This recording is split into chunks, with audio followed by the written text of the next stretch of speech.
Ladies and gentlemen, boys and girls, welcome back to another exciting edition of Sports Talk with Austin. And as you see today on the docket, on tap, we have the 2025 NBA schedule release.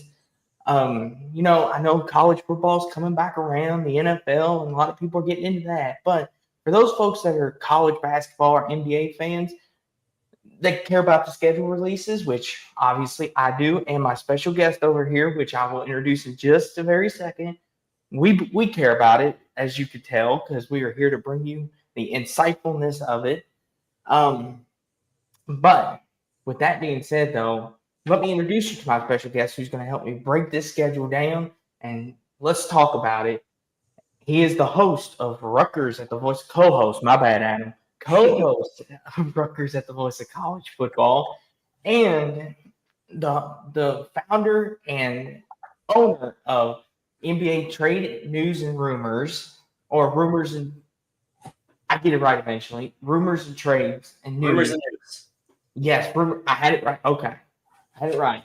That, and he has also found on many other platforms as well, wherever you can find him, Twitter, Instagram, wherever you may find him. Mr. Gabriel Pickup, welcome to the show. How are you? And are you looking forward to this? Yeah, so thank you so much for having me. For everyone who is unaware, I did found NBA Rumors and News. So I believe that is why my friend and your old buddy Austin has brought me onto the show. I'm very much looking forward to it. And I'm looking forward to this year as a Knicks fan, as I'm sure you are as a Nuggets fan. Hopefully we can see our teams play each other more than twice, but we'll save that for later. I'm here to have fun. Yeah, I hope we could play more than twice, but we know how this goes. I mean, the West is loaded, and the East. Hey, the East is open as it's ever been, Gabe. So you all might have a legit chance. In all seriousness, I like mean, with the additions you guys got in the offseason, you guys definitely have a chance too. I think this is the most open the NBA has been in a long time. I don't know if you would agree or disagree with that sentiment, I mean, but the Thunder are definitely still the favorites. They're going to be for years to come. But I'm just saying there definitely is a chance. If someone says Knicks versus Nuggets, you can't say, oh, haha, what a stupid take, you know? not anymore. You can't because they're both legitimate threats. But you know, the schedule release, I always enjoy it, whether it's football or basketball. But one thing I like to key in on is where I can watch the games. And this year, we have a new home for the NBA, Peacock and Amazon Prime Video, which those will be two exclusive homes. No more TNT, which is kind of sad. Like staying up late at night watching like the Lakers and Knicks if it's in LA, and 2 in the morning watching a double overtime game and then hearing Shaq afterwards. I'm going to miss that, but I'm excited for the new era of the NBA in terms of streaming and how all that comes about. What do you think, Gabe? Are you in for this change, or do Oh, you yeah. prefer just regular old TV? Yeah, so I'm definitely in for the change in terms of NBC. Mhm. Like you might have seen me go like this when you said that you're sad about TNT leaving. I don't think they always had the best takes and the best sort of like expert Mhm. analysis. But yeah, I mean, it's sad because it's part of your childhood to see, Kenny, Ernie, Shaq, and Chuck all together. Um, Mhm. and that will happen time to time this year, but after opening week, it won't happen again until Christmas. But I'm very excited for NBC because Mike Tirico is a fantastic commentator. We hear him every Sunday night, I believe it is, in football. And Mhm. despite his co-commentator shenanigans at times, I believe that he is probably the best play-by-play commentator in all of sports right now, and that includes Knicks commentator slash ESPN or ABC commentator Mike Breen. That includes some other Kevin Harlan, for example. Uh, but I'm very excited because, on the NBC crew, we're getting Michael Jordan on there. We're getting Carmelo Anthony, Jamal Crawford, who has Knicks fan. Mhm. And I don't know how you feel about Melo as a Nuggets fan. Hopefully a little better now. I'm very excited to hear both of them on NBC. And, less Stan Van Gundy, less Reggie Miller. No shade to them because they're both legends, just not for me personally. See, I'm the opposite. I loved listening to those guys, especially Stan Van Gundy, especially when they would go to a review and he would be like, "We certainly don't want to slow this great game down." And it just makes me laugh every time. It's funny. And I like Reggie Miller. I, I understand as a Knicks fan why there may be a little more like pushback because the history between the Knicks and Pacers for any basketball fans that are connoisseurs, Knicks and Pacers, have maybe one of the greatest rivalries in NBA history. Yeah. And And that's not even why I was saying I don't like him as a commentator, at least. It's simply because he would get a lot of information wrong. You know, like he honestly he did a very decent job at putting his bias aside for the Knicks Pacers series. I wish he didn't commentate every game though. They could have switched that up, like between Mhm. ABC and TNT, ESPN, whatever it may be. Wow, that's a Dr. Seuss rhyme right there if I've ever heard one. Um, but yeah, so NBC I'm very excited for. Peacock and Amazon, I do have both platforms, but it will be a little challenging, I assume, for the average viewer to watch when it's not on cable because not everyone can have access to a smart TV. Uh, Mhm. and one change I don't like is that certain nationally televised games, I believe like West Coast games, they start at like 10 o'clock. Some of them are going to be starting at 11 now for 11 Eastern at least, and that's Mhm. that's going to be rough for us NBA fans that already stay up until 12:30. We're going to be staying up till 2 a.m. some nights. Uh-huh. And it's just for me too. It's just like I don't mind it, like the Peacock exclusives, because they do it with football and they do it with Prime Video, obviously Thursday night football, and I watch both of them. But it's taking the hardcore fans though out of it though. That's the Yeah, thing that worries me is we're trying to appeal to the casuals, and I'm not saying there's nothing wrong with that. I understand why they do that because the money is in the casuals, but it's one of them things like for people like us, Gabe, who love this and will stay up until 3 a.m. to watch a Lakers Knicks type game or Pistons Nuggets type game, that kind of game, and be like, it was well worth it. I just feel like they're trying to appeal. Oh, we'll put Lakers Clippers on Prime Video because we know we'll get big views and ratings off of it. And I don't like that. I'm like, please don't do that. yeah, Like, I know it's about the money, but the same with the NBA Cup. I don't know yeah. how you feel on it, but I don't know. Yeah, thanks for putting the link down there, Jackson. I appreciate it. Everyone, if you're a loyal NBA fan, you'll love my Instagram account. No BS attached. It's news for the fans, delivered to you in a speedy and accurate manner. So when we're talking about Prime Video, I truly believe that Prime or Amazon rather, is becoming monopolized. That's neither here nor there. I could have that discussion for another 30 minutes on another day. But that's just the business aspect. I'm not a business major Mhm. or I don't work in business, but from what I have seen and from what I have heard from experts, it certainly seems like Amazon's becoming a monopoly. I know that NBC Peacock is entering the arena. I hope a lot more games are on NBC than Peacock, though. hmm I do too. Which, speaking of that, Gabe, let's talk about the schedule, shall we? Because Yeah, we kind of went over a little bit of what we think of the networks and everything. Well, opening night in October, the Thunder, as tradition for any NBA champion, just like in the NFL, they will drop the banner and they get to play a new look Houston Rockets on NBC and Peacock, and then we get the Warriors Lakers to follow it up. So that's a pretty solid opening night doubleheader. I mean, you've got the two youngins against the two arguably greatest of all times of their eras to follow it up. What a way to start off the NBC Peacock era, Gabe. What do you think?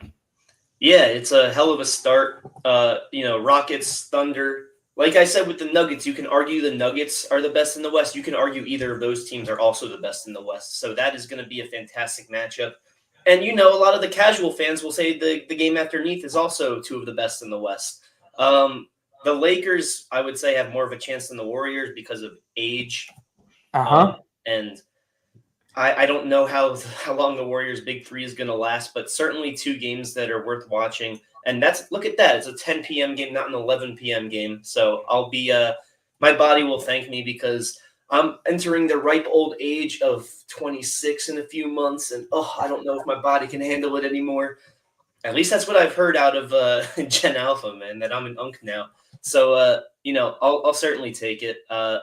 And the Rockets with Kevin Durant is very interesting to me because it's his first time really since at least the early days with the Thunder that you can say for certain that he is the guy. On the Nets, he was certainly the best talent, but James Harden and Kyrie had the ball more than he did. On the Suns, it seemed like Devin Booker was really that 1A scorer. I mean, Kevin Durant, like I said, was a better player, but Devin Booker was the scorer.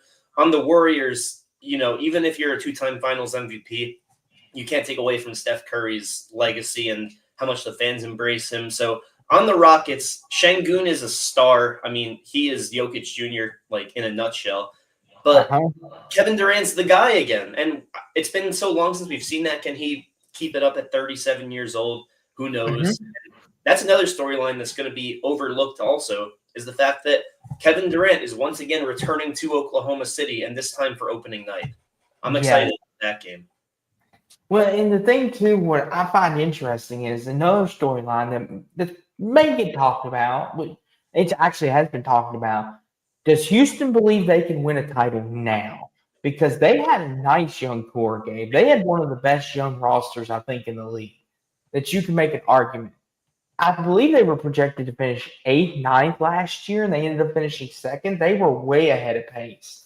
And I don't know if maybe they thought, okay, this is as open as the West has been in a long time. It's not going to get any opener than what it is now, and it's not going to get any easier. And Durant is still a certified bucket. He's still got maybe 4 or 5 years left if he could stay healthy. We want to bring a title to Houston before it's too late. And we've got young pieces to build around him. It's not like he's got to do everything. Do you think this is a statement game for Houston? Because if they don't win this game, then the doubters might start to talk. What do you think? 100%. That trade that they had, they gave up Jalen Green and Dylan Brooks, two great players in their own rights, and they gave up draft capital as well. But a lot of Rockets fans will tell you that they didn't give up anyone they didn't want gone, because Jalen Green, he was the number one scorer on that team for a lot of the year last year. And then what do you see in the playoffs? He has one good game and then 4-5 other games, where he just doesn't look good at all. And Dylan Brooks, we know what his ceiling is. He has 1 or 2 games of 20 points and then 4 to 6 points the rest of them. It's a statement game in terms of, I guess, the battle against Sam Presti, right? Because their team it's a dynasty. They already locked up their big three for the next 5 years, and I assume they'll lock them up 5 years after that. And they just won a championship, and they have, I believe it's they just got 2 draft picks in the top 20, and they did this without their other rookie, Nikola Topic, who was pick 13.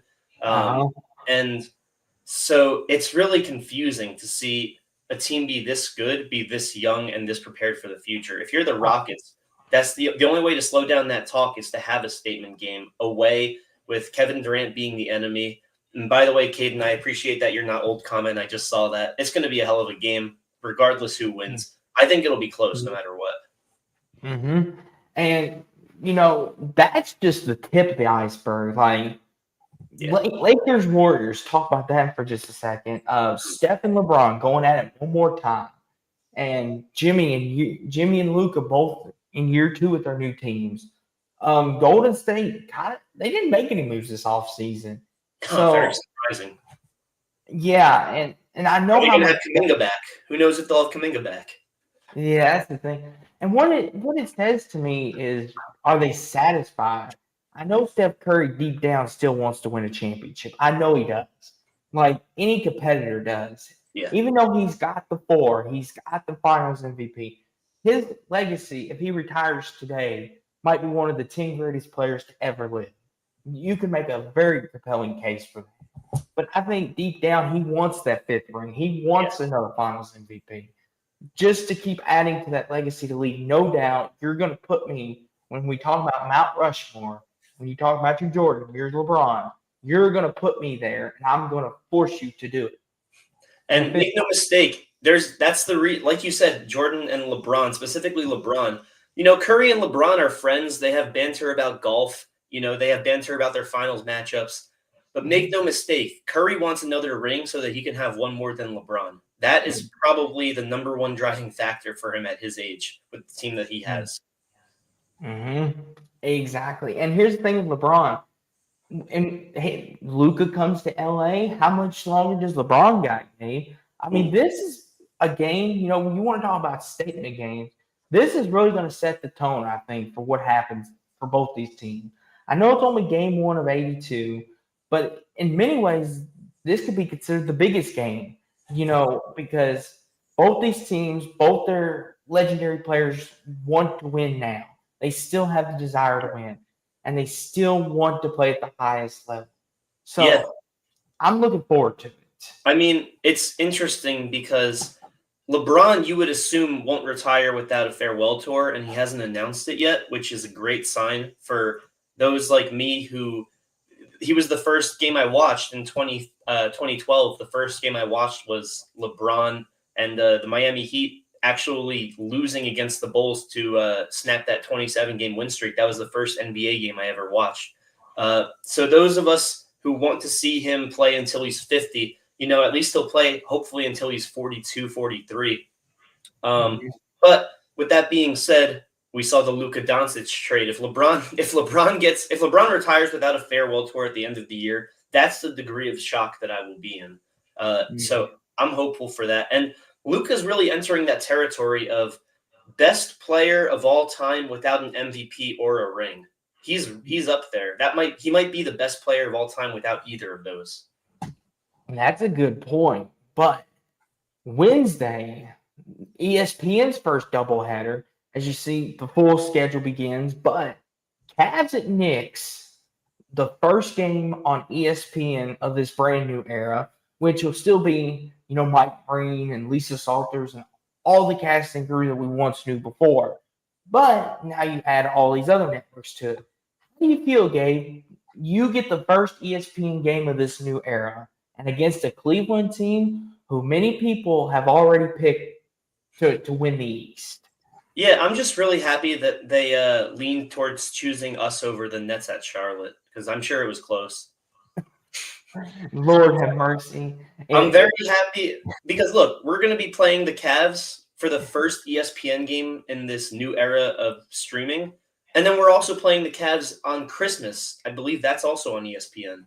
And so you're seeing sort of like these are the two consensus favorites to make the finals out of the East, and that's with respect to the Celtics who are injured, the Pacers who are injured, the Bucks who still have Giannis despite losing Dame, the Pistons who are on the up. And, it's with respect to every other team. Those are the two favorites out of the East to make the finals. And ESPN knows that. Last year, the whole talk was Cavs, Celtics, Cavs, Celtics. The whole talk this year is going to be Cavs, Knicks, Cavs, Knicks. Because the Cavs keep their roster. They're still healthy. And the Knicks keep their roster, and they're still healthy. The Knicks just add a few more bench pieces. It's two of the only teams that in the East are competitive and their roster is healthy. I'm looking forward to it. Like, I know I banter back and forth with Gabe about the Knicks and always being late and all that. Oh, that's just good fun. And yeah, it's just good fun. And that's the thing. That's what makes this fun.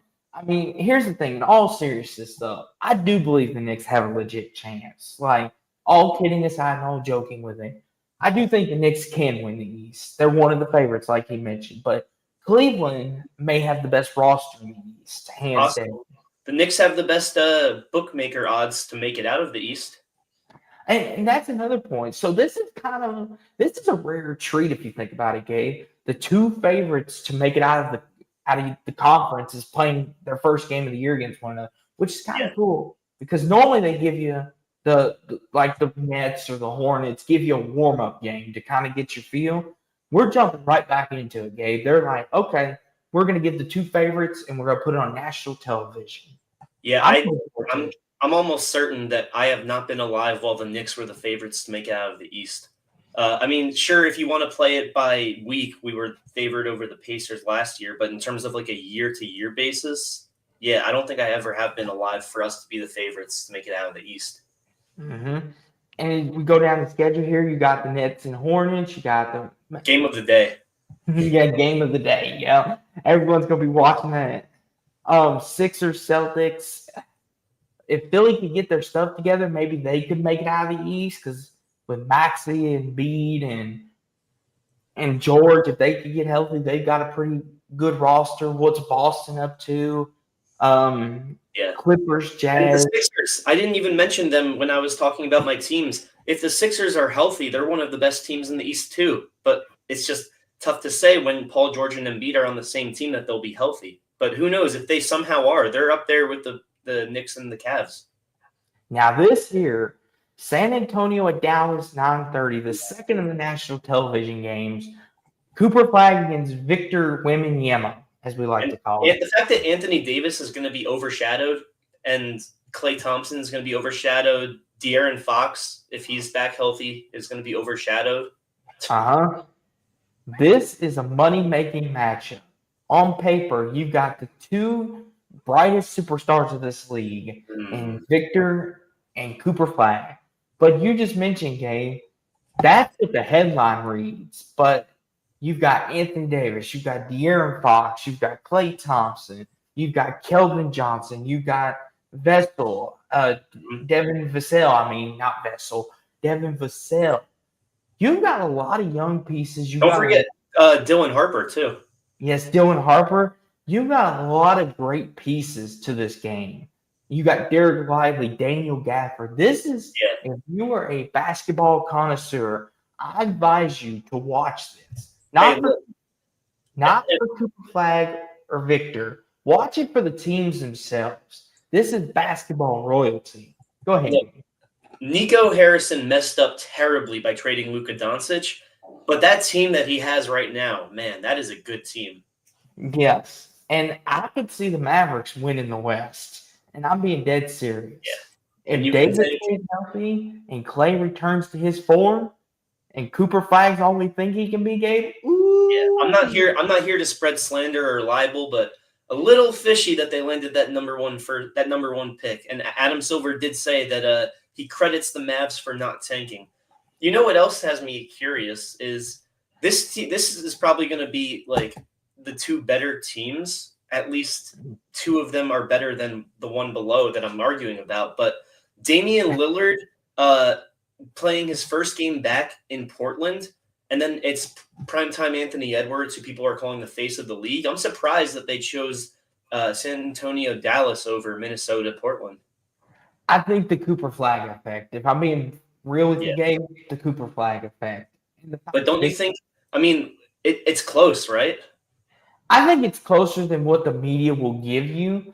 I do think they probably flip-flopped, and maybe Portland not being in its greatest position as the other two, maybe that's what eked out. They're like, okay, Dallas. Oh wait, what am I talking about? Dame's out for the year, but like, he'll still be there. They'll give him the welcome back Dame and all of that, you know. Mm-hmm. But then we have the Thursday games, which is on ESPN now instead of TNT. Oh, wow. We got a finals rematch. What a way. The Thunder get hit with two back-to-back whammies. When you're the champion, heavy is the crown that you wear. And guess what, OKC? You're getting two whammies. And then we've got my Nuggets going to Golden State to take on Steph Curry, and which always seems to be a fun game, an entertaining game. But Gabe, how do you feel about this finals rematch this early in the year? Yeah, you know, it's great to see like the matchups of SGA versus Halliburton, Chet versus Miles Turner. Oh, wait.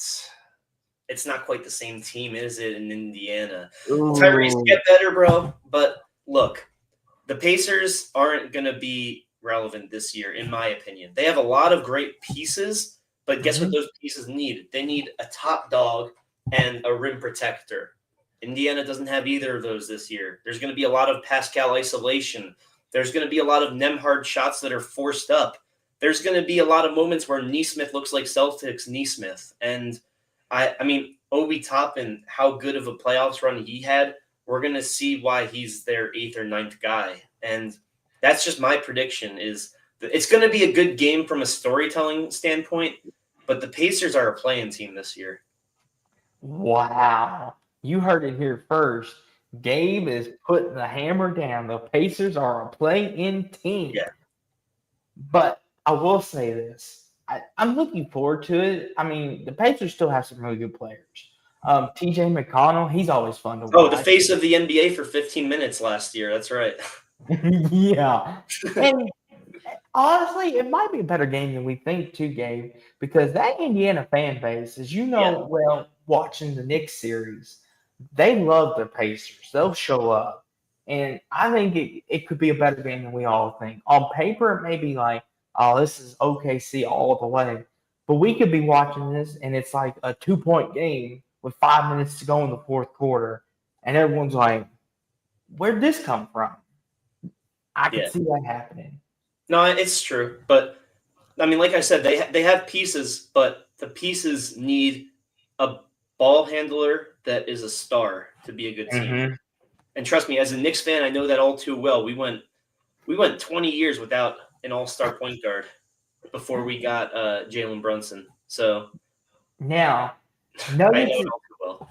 Nuggets and Warriors. I'm excited for this game. It's our first game of the season on prime time. Steph against Jokic. I mean, you got maybe the greatest big man to ever do it already, and the greatest 3-point shooter. Whoa now. He's up there. Whoa. There is no whoa, Gabe. There is no whoa. Whoa. Jokic might be the greatest big man to ever do it. Whoa. Okay, he can definitely retire as the best big man to ever do it. I do. That's another conversation for yes. Let's not go down this rabbit hole before then we'll be here 2 hours. But you've got the best player in the NBA in Nikola Jokic with the with the new additions of Cam Johnson and Bruce Brown's back in Denver, which I'm excited for. Oh yeah.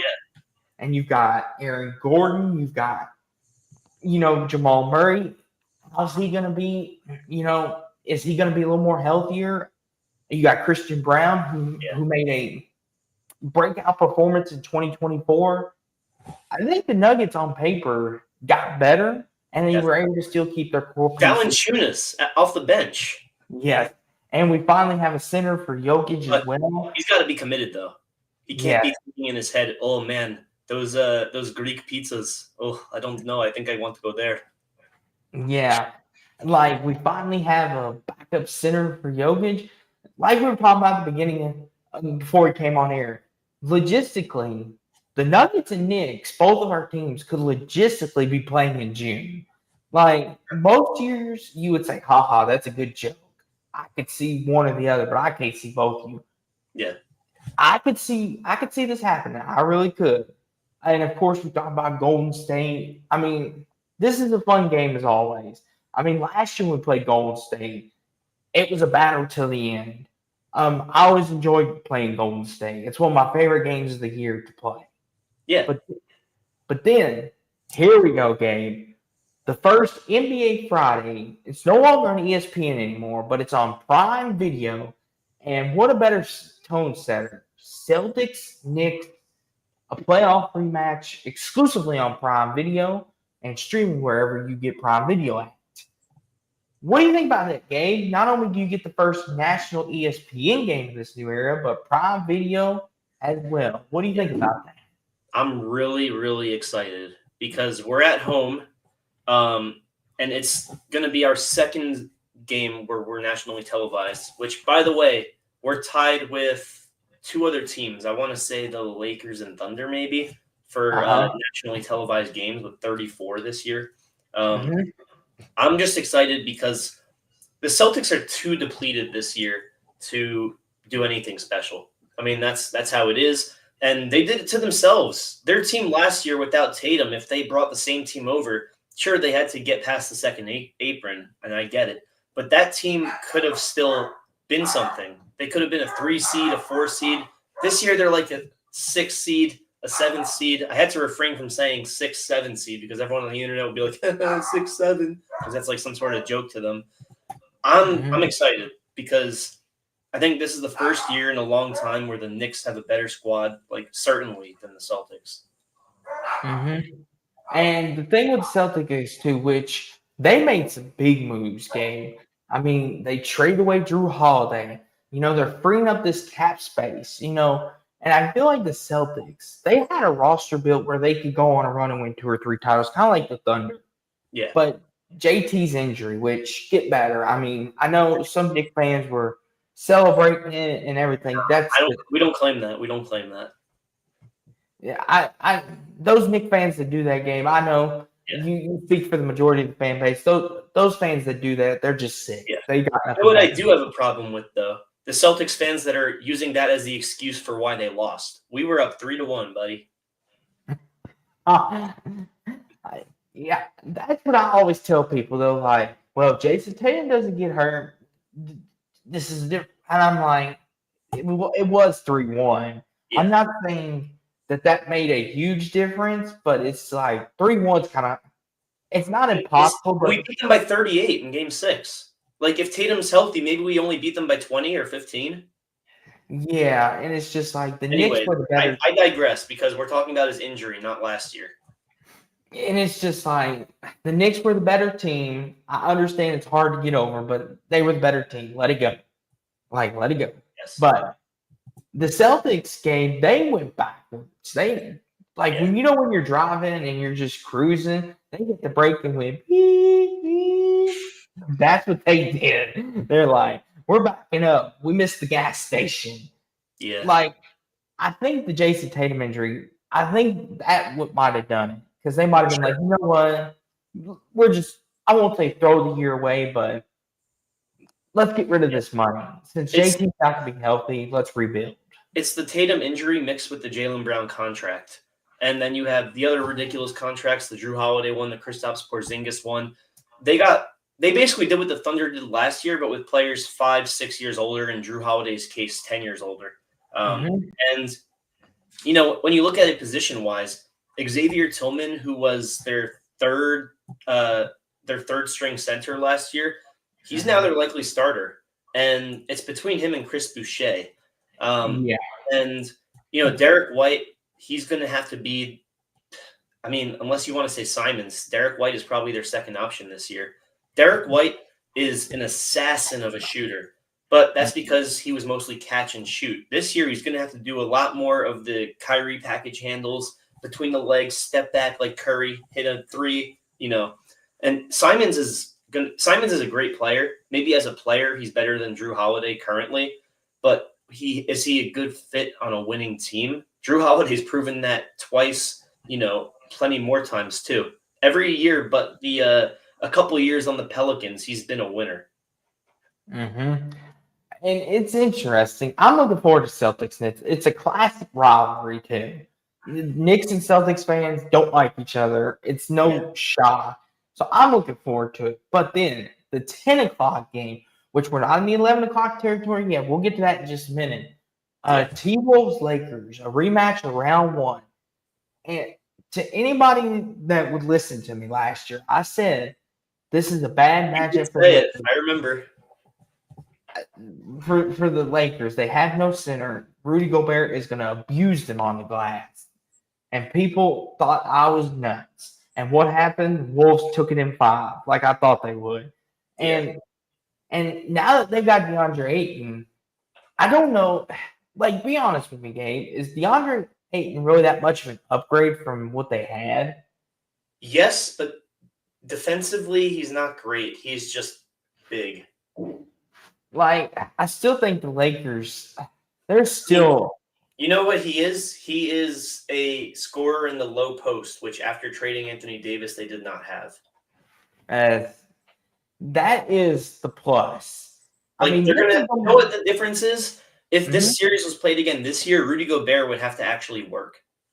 Yes, that is a good point. So here's the thing. The T-Wolves, they made it back-to-back conference finals.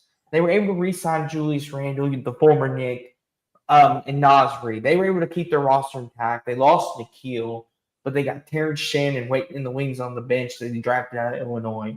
The T-Wolves still got a pretty young roster. Their window is still very much, I think, there. But my question is, for Anthony Edwards, I know some people are proclaiming he's one of the faces of this league.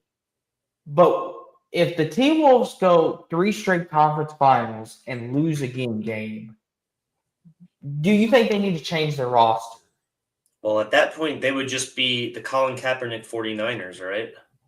I mean, Lord. Going to the Final Four and one time to the Final Two in Kaepernick's case, losing 3 times. The answer is it's a strange roster. Mike Conley is another year older. I want to see, are they going to start Robert Dillingham for some games here? Because he didn't play at all when it mattered last year because Coach Finch just did not trust him, which I thought was strange because Dillingham seemed like one of the most NBA-ready prospects of last year's draft class.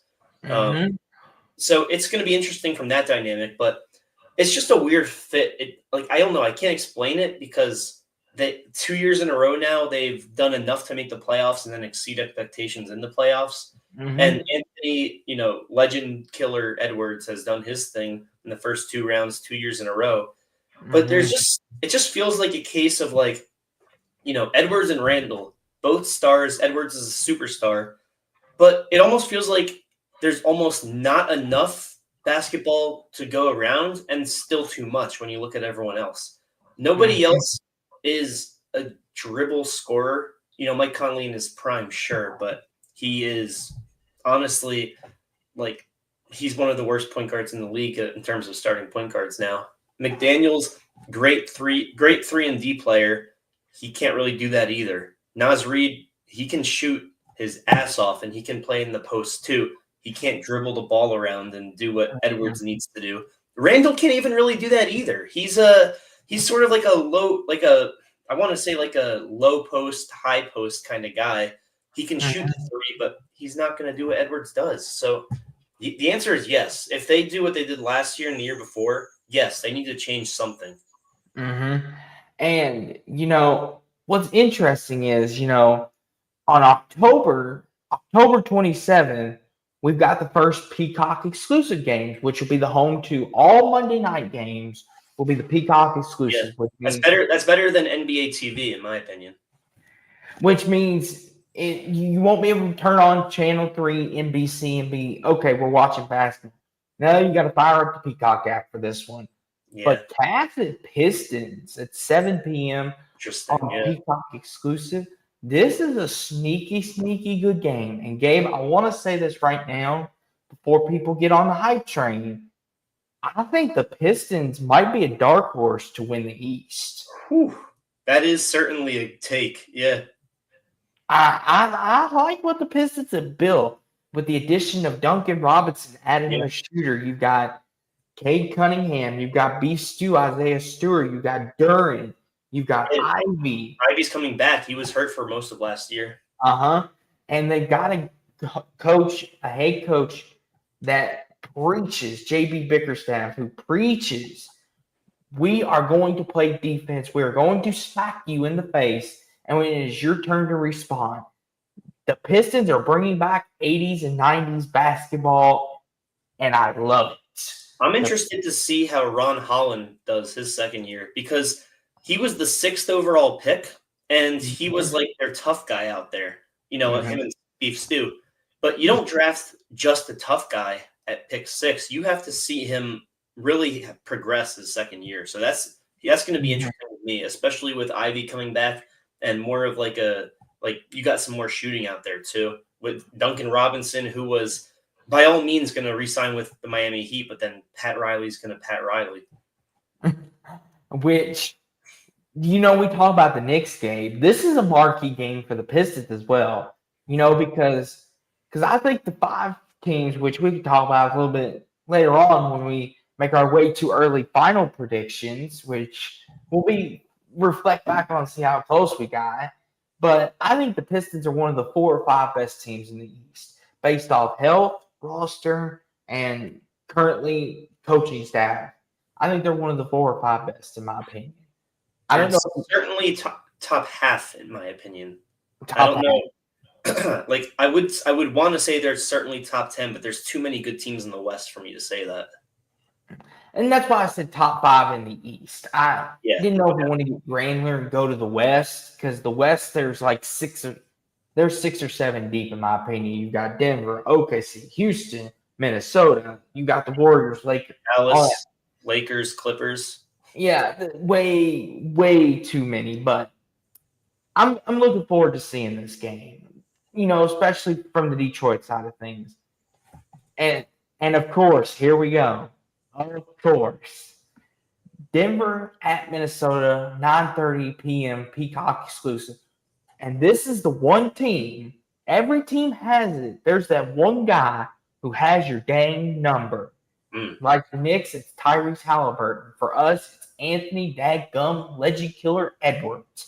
We can't beat him no matter what. We could blindfold him and tie his hands behind his back, and he's still going to drop 40 on us. We can't beat him. I don't know why. I don't know if we're scared of him. Like this, I don't look forward to these games. Like normally, as a fan, you look forward to a lot of different games, like Lakers, Clippers. The T-Wolves are the only team that scares me. Game. I don't know if you have a team like that with the Knicks, but for me, the T-Wolves. I don't like playing the T-Wolves. Don't like it. I think your luck changes this year. I think you win at least 3 of the 4 games against them. The only difference is Michael Porter's inconsistency. It's off the team, and they're deeper too. And here's the thing too, with Michael Porter. I like Michael Porter. I do. I wish he could have stayed around, but his inconsistency and his contract too. That was another thing. When Calvin Booth paid him that big sum of money, yeah, that was another one of them. You couldn't ask him to take a hometown discount. Crazy, yeah. And the thing about it too is, I remember when we drafted Gabe. Everyone that I watched the draft with that night were like, "Why did we draft him? He ain't gonna be able to play much. He's got a bad back. He won't be able to play most of the year." And I'm like, he's really good. Like, give him a chance. I remember I was one of the very few people that are very high on him. Actually, I have a Michael Porter Jr. jersey. I should have wore it, but in remembrance. In remembrance, yeah. See, I wanted him on the Knicks, but we took Mr. Fortnite Kevin Knox. Yeah, that's one of them. I know they clown on you about Gabe, but it's kind of true. Y'all whiffed on that one. We did, because we could have taken Mikal Bridges, Miles Bridges, Michael Porter Jr. if we were looking for a small forward, and we went with Kevin Knox. But with Michael Porter Jr., it's like, I love the fact that he overcame his back injury, because people were saying like he might have to retire because of it. But that contract, man, like, I know they won a ring. You can't take that away. So no matter what happens the rest of Jokic's career, Michael Porter's career, Jamal Murray, with the whole staff change, you can't take away that you won one. And that's all that matters. But when you look at Michael Porter, specifically with the contract extension, you're going to give a near supermax contract to a guy who doesn't play defense and never averaged 20 points a game. Yeah. If you're gonna give that money to a guy who doesn't play good defense, you'd think 25 points a game, 8 rebounds, 4 assists, can shoot lights out. And he can shoot lights out. He'll get some boards. He doesn't pass the ball, and he doesn't average more than 20 points a game, never close to an all-star. Yeah, and here's the thing too about it, Gabe, and what gets me going about it is, listen, he had that hot streak at the end, towards the latter half for All-Star break, where he had like 25, I think. He had a couple 25-point games, 6 rebounds. He was really hitting his stride, and then he got injured. If he didn't get injured, I tell you, Gabe, he was starting to find something. But then when he tears, and then in the playoffs, listen, I don't want to sound like a broken record, but if Aaron Gordon doesn't pull his hammy, if Murray was not so inconsistent, And Oh, and I give all love and respect to Michael Porter. I have nothing but love and gratitude for him for sticking it out because he could have gave up on us, but he never did. He played through that injury. But if we were healthy, I'm sorry. I don't see a world where we don't win that game 7. I don't see a world where we're playing PG. I just I think digress. it's similar to the Knicks Celtics game 6, where it's like if it was close, I could see it, but the Thunder won by 20 plus. I know, Gabe. Breaks my heart. Breaks I my feel you. heart. Yeah, that's how It I breaks felt my with heart. the Knicks Pacers last year in that game 7. But then, this year comes around, we have no excuses, and we still lose to them. So, But it's almost like you don't want to be proven wrong. Like if you go against them next year and the same thing happens. mhm. Which, funny enough, is though, Gabe. While we're sitting here talking about this, that was opening week of the new era of the new this. But you want to talk about the NBA Cup for a minute because I do feel like it does have its charms. I know it's not exactly winning the NBA championship, but I do look forward to talking about the NBA Cup. But let me pull up the groups here. But let me ask you this, Gabe. How do you feel about the NBA Cup? I've made my stance on it. I think it's good for your younger teams, like your Pistons, your Pacers, your Raptors, Look what because it turned the Pacers into.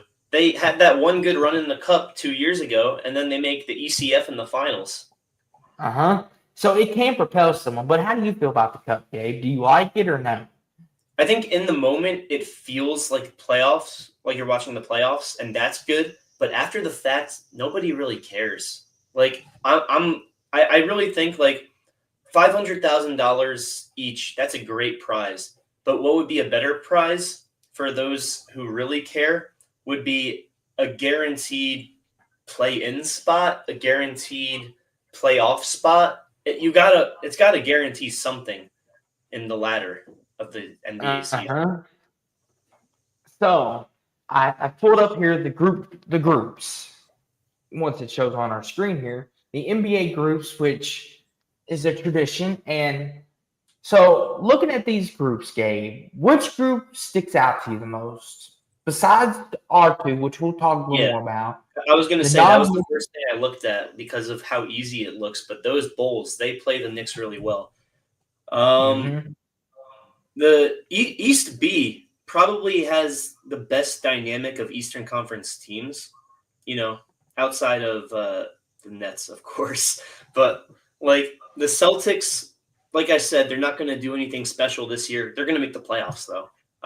The Pistons, they're going to make the playoffs, barring some sort of like year Mhm. 2 of the Randall Knicks fall off. The Magic with that new, almost unrecognizable logo that is so beautifully gracing your screen right now, they're going to make the playoffs.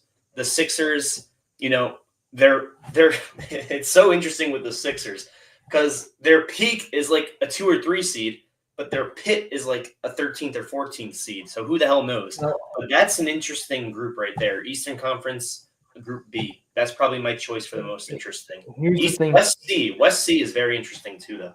Yes. And I want to point this out, Gabe. East A, keep your eye on Atlanta. They got Trey Young some help in the offseason. I know we've They been did. talking about. That's a good improvement of the team. Yes, Atlanta could make some noise out east, and it Ricochet could, year 2 also. yes, and Atlanta could make some noise because they got a pretty good draw in the cup. Other than Cleveland, they've got a young Toronto team building around Scotty Barnes. They Brandon added Ingram coming back.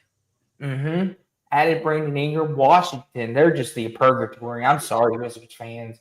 Lord have Yeah. mercy. The only teams you can really count out, at least of the NBA playoffs, the NBA Cup, literally anything can happen. So that's one of the cool elements about it. But Mm-hmm. the only 3 teams I'm seeing here that you can count out are the Hornets, the Nets, and the Wizards for the East. Mm-hmm. Exactly. For the West, it's really just the Jazz. Like even the Pelicans and the Grizzlies, who purposely tanked, they still have good rosters. And here's what I want to say too, Gabe. West B might be the best out west because you've got the Mavericks, Clippers, Lakers, Grizzlies, Pelican. You got 5 potential playoff teams in that one Yeah. group, and 4 2 playing teams and 3 guaranteed spots. I mean, so if I was to push you, Gabe, so to speak, give me your group winners. Oh, okay. I got a question for you after, but let's see here. West A, this is the regular season. The Thunder are coming off of a championship 67-win season. I'm going with the Timberwolves for West A for the winner. The Thunder, they'll still make the NBA Cup playoff, but I think the Timberwolves will win because you get one wild card team per conference. Yes. So the Timberwolves win that group. The Thunder make the playoffs as the wild card. West B, I'm saying the Clippers make it. West Okay. B, I want to say the Spurs, but I'm going to go with the Warriors for that one because the Warriors take every little thing seriously. They're the definition of tryhards. They're those people that set their pings down to 40. They cheat their opponent's pings up to 300, and they sweat the game. East A, I'm going with the – you know what? I'll concur. I'll say the Hawks because Trae Young takes everything seriously too. And again, I would go more in depth with all of these, but there's 6 groups. East B, I'm saying the Pistons win and the Magic make it as a wild card. And East C, it's the Bulls are going to give the Knicks a run for their money, but I'm going to go with the Knicks. Okay. So I want to see. I want you to get your question, but I'm going to do the same thing. I'll start out East. I'll go opposite of you. Sure. I think East A, I've got Cleveland. I think the Cavs win East A. East B, I'll take the Magic. And East C, give me a shocker. Give me the defending Cup champs. Give me the Bucks to win East C. And my wild card will be the Pistons. Feels bad, man. You know what? We've made the Cup playoffs 2 years in a row and then stopped caring. I don't think we actually care about the Cup playoffs. And then the Knicks are just like, as long as we get a ring in June, we're good.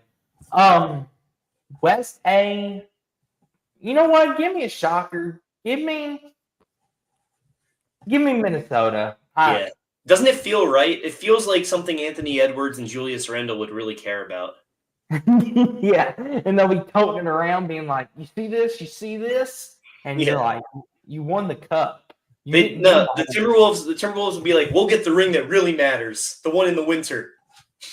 Yeah, and then it's just like second round exit, and then it's gonna be like, you did all that talking for nothing.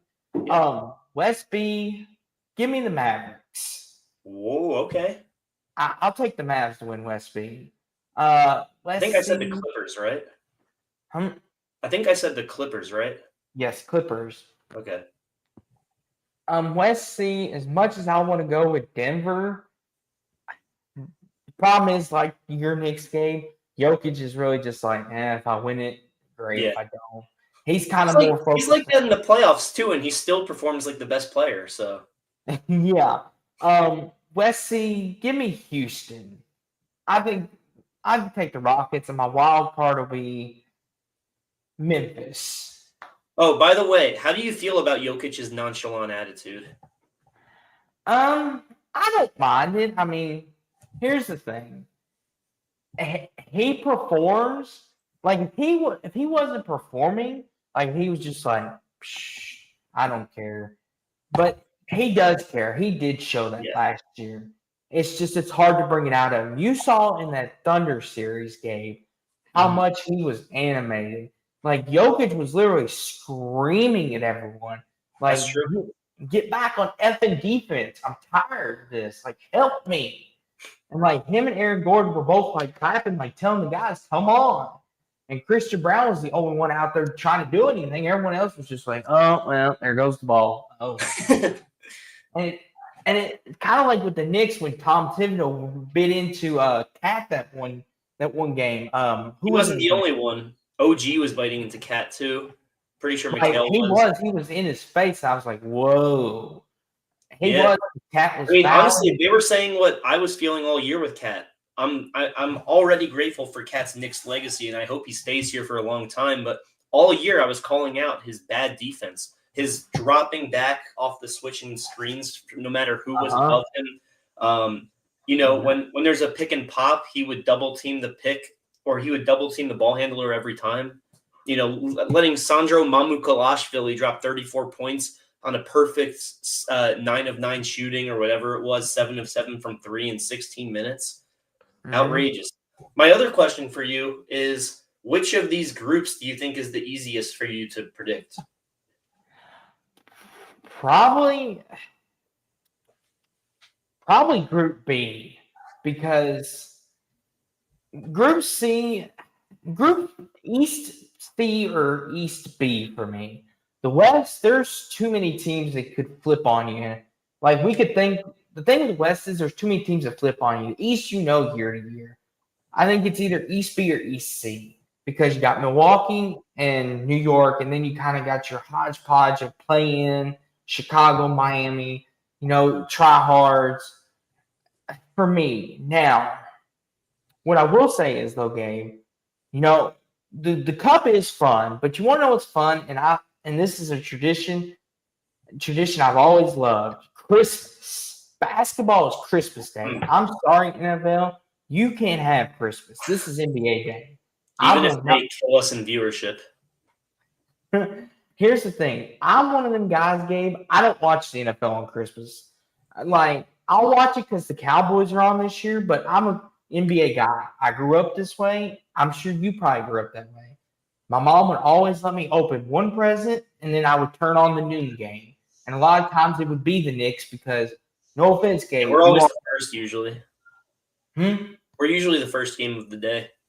Yeah. And it was probably, and this is not to be funny or anything, but you were bad for so long. They were like, it's still the Knicks. The Garden still gets attention, but here, you can have a Christmas game. Yeah, I'll take being the Detroit Lions Thanksgiving of Christmas.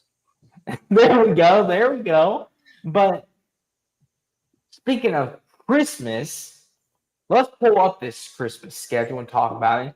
And then we got a few more things, and then we'll skedaddle for the day when talking about these games. I mean, let me ask you this, Gabe. Why I pull this up. When you think of Christmas and NBA, what's the first team that comes to mind? Like, what's the first team you think of? Well, the first team I think of is the Knicks, not just because of me, but because they're usually the first team to play during the day. It's been that way for the past 3 or 4 years now. But if you look beyond that, it's almost always a Warriors-Lakers matchup. And it's just like, and here's the thing too with Christmas, and it's just like, I love Christmas games. I love it. And the first actually Christmas game, yet again, Gabe, as I pull it up on the screen, first Christmas Day game of the day that we'll be watching is, of course, your Knicks going against Cleveland.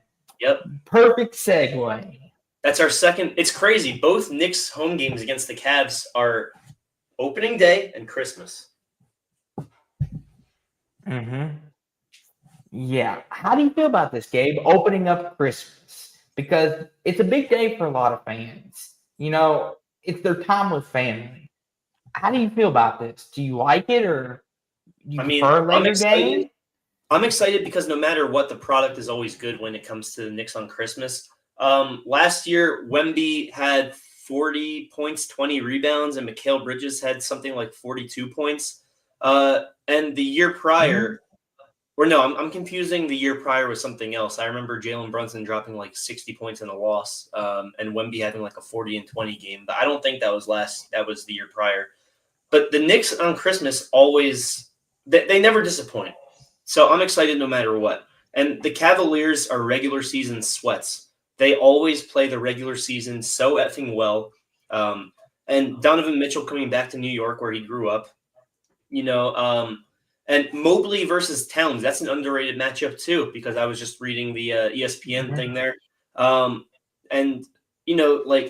It's what's interesting to me is, are we going to run Mitchell Robinson at the 5, or are we going to run Josh Hart at the 4?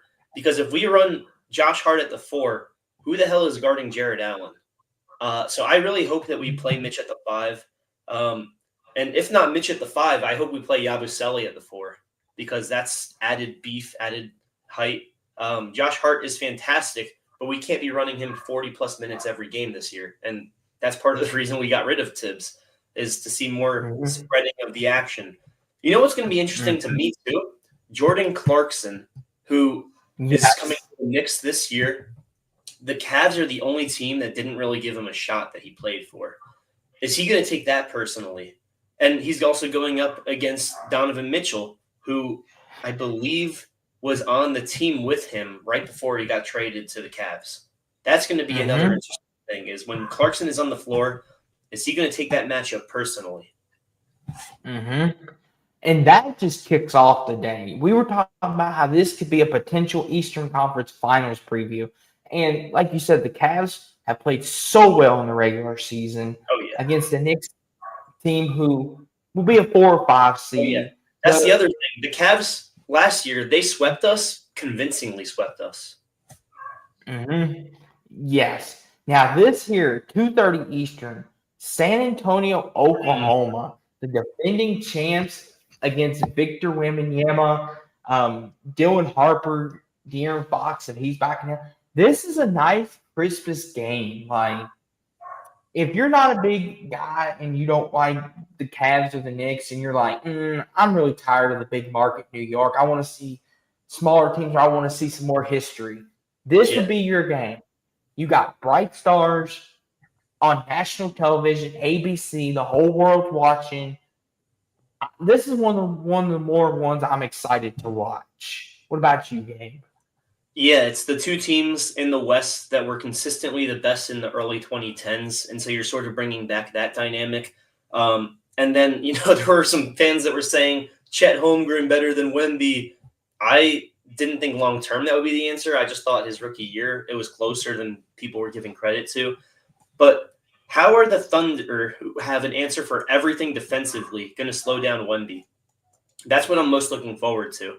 And De'Aaron Fox, if he's back, because, like I said, coming off, I believe it was an ACL tear, we don't know if he'll be healthy. If he is, that would be an amazing game.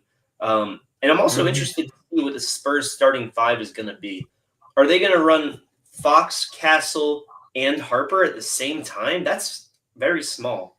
And if that's true, then who are they going to stick on SGA? Is it going to be Fox, who is the other point guard? Is it going to be Harper, who is probably the most fit to stretch the floor, but he's a rookie? And then power forward, what? Are they going to play Harrison Barnes? Are they going to play Jackson? That's what's interesting. This could be a matchup nightmare. But 5 p.m., here we go. These are the games I love. Dallas and Golden State. There's so much history here, Gabe.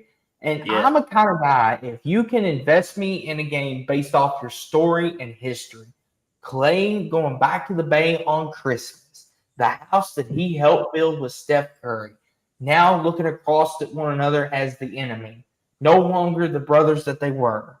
Still got love for one another, but no longer the Splash Bros. And this, to me, screams mega money matchup. Yeah, and they were, Draymond and Steph and Clay, they were talking a little bit of trash to each other whenever they played last year. It was very interesting to see because they've all been so cordial for so many years. Obviously, you can't take that away. I never imagined a world where they'd be talking trash to each other on the court. What did Draymond say, I believe, when they barely beat the Mavs? I think he said, no, how could you ever leave us? You never leave us, something like that. And they were high-fiving each other. Clay was saying that Reggie Miller is the best shooter of all time. What the hell was that about? Very interesting. And I like that first sentence there. The arena workers won't be lined up from the loading dock to the locker room to greet Klay Thompson. And they won't be given sailor hats to tip toward him in the introduction. That's right. Yeah. It's no longer a heartwarming return game. It's business as usual. And it's going to be super interesting. No Kyrie yet at that point. But regardless, it's going to be a great game. And I'm very much looking forward to it. That's my game of the day. Yes. I think it is too. And here's the thing, Gabe. I'm going to steal Batman's quote. You either die a hero or you watch yourself become the villain. Yeah. And in this case, it's Klay Thompson. He could have died hero, given the respect of I love you guys. This isn't the end. I'll be back when we hang my jersey up and all that. But instead, he decided to do something like that. Now he's the villain. He's the bad guy. Yeah, you remember in that play-in game, the infamous play-in game, everyone clowned him. When he was looking around the arena, do you think he was looking around after they lost, thinking to himself, this is the end of basketball, or do you think he was thinking, this is the end of my Warriors tenure? Probably the end of my Warriors tenure. I think Klay still has a lot to offer. I do. He does. Yeah. He's probably thinking, this is probably it here. I've done all I can. I got benched. Like, my coach no longer has faith in me, which is crazy. Yeah, Lakers fans are mad that he didn't go over to LA too. Mm-hmm. But I tell you, Klay in LA, sorry, I know we got more games here. Klay in LA, they're already scapegoating him in Dallas. They scapegoated him his last year in Golden State. Klay in LA, he would have been the D'Angelo Russell of LA at that. If that happened. Now, Gabe, I know you say Dallas and Golden State's your game of the day, which might be mine too, but this right here, Rockets, Lakers, KD, LeBron, showdown in Cali on Christmas. This might be my game of the day. 23rd NBA season for LeBron. Unbelievable. I know. It's unbelievable. I mean, how do you feel about this game, Gabe? Do you feel like this is going to deliver, or is this going to be – do you think on paper this is going to deliver as we sit here in early August? It'll deliver because the Rockets on paper are the better team, and LeBron and Luka are not going to go out sad. So it'll deliver. It'll be a very close game. I can see the Lakers winning that one, even with the Rockets being the better team. Mm-hmm. And because it's funny, because Kevin Durant versus LeBron is almost always the dynamic when they play, even though there was like that 6-year gap where they just kept avoiding each other. But whenever they do play, that's usually the dynamic. But Luka has gained control of the front office from the GM. And that's what's interesting to me is LeBron is a Robin. Never thought I'd be saying that, but LeBron is a Robin. Exactly. I'm looking forward to this. You got the Rockets with KD and Fred VanVleet and this young team. Amen Thompson is unbelievable too. Yes. How could we forget about the Thompson twins on the Pistons and Rockets? They're going to be superstars in this league. And then you got the Lakers who are trying to win another title, just trying. Hence where the Luka trade comes in, which I'm not here to spread rumors or conspiracy theories, Gabe, but no, he just resigned.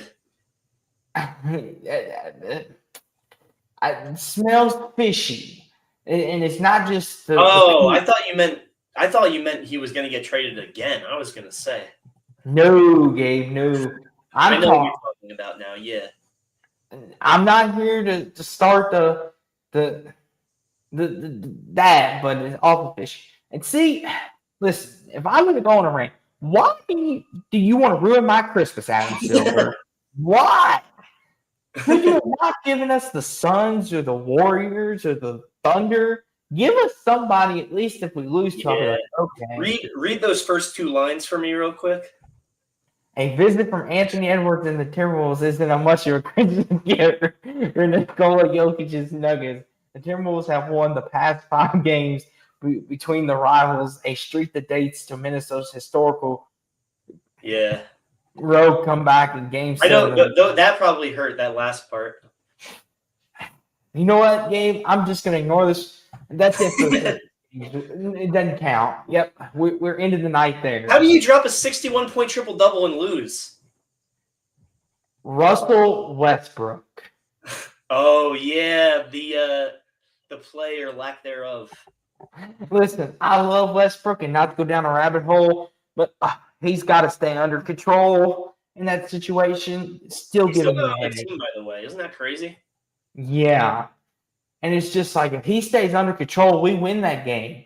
But I digress. I wish Westbrook didn't get as much hate as he does, but from a basketball standpoint, there are two players I don't want on my team on that 15th spot: Ben Simmons and Russell Westbrook. Mm-hmm. Yeah, exactly. But that is Christmas, though. Like, this matchup writes itself in all seriousness, though. Minnesota, Denver, two teams that Minnesota historically has had our number. For whatever reason, Anthony Legend Killing Edwards is as Gabe likes to present it as. Um, it's gonna be fun. It's in Denver, and it's gonna be Christmas, so it might be snowing outside. Oh, Now yeah. let's move on to the All-Star showdowns and rookie matchups real quick. Of course, the past two MVPs, OKC and Denver, February 1st. Shea versus Yoke. Two teams that arguably could be the favorites to win the West. The Chance versus the runner-ups, possibly out west, if you want to call us that. And one of the greatest series of the playoffs next year. Yeah. What do you think about this, Gabe? How do you think it'll go this time around? Honestly, I don't think that the MVP matchup or Rivals Week, whatever it is, because I'm sure it probably falls on Rivals Week. I don't think it's as big a deal as everyone tries to hype it up to be. I think it's honestly just another game for them. Maybe in terms of like the Twitter warriors or the podcasters such as ourselves who will be trying to attack it from every angle, we'll have fun with it. But from the players' standpoint, I really think they treat it like just another game. Mm-hmm. I mean, it's great basketball. Like, I will say Yeah. that. It's great basketball. And then on Prime Video, 10 p.m. Eastern, you got Flag versus Luca. Lakers going to visit Dallas. Are you excited to see Cooper Flag in Dallas against the Lakers, Gabe? How do you feel about that? No, I'm not. No, I'm kidding. Yeah, of course I'm excited. Look, last year they tried to do everything possible to make sure that Nico Harrison wasn't booed. There were no chants, and they said if anyone chants fire Nico or sell the team, you're done. You're not in the stadium anymore. And guess what? Everyone did it, and no one got kicked out because you can't kick out everybody. In terms of that angle, look, I am all for the slander, and I'm not one to say like I'll root for his downfall, but I understand the slander. Mavericks fans are a very passionate bunch.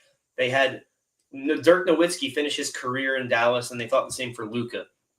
Don't mess this up with Flag. Do not mess this up with Flag. There is not a world, in my opinion, where Flag is a bust.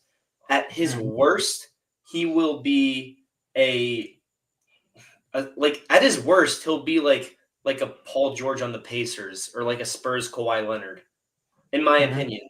And at his best, who knows? Win a title, win a Finals MVP. I would take Kawhi Leonard's career at San Antonio. He won a Finals MVP and a title. I would take that. Most players would kill for that. That's a number one pick career, and it was only for 7 years. Mm-hmm.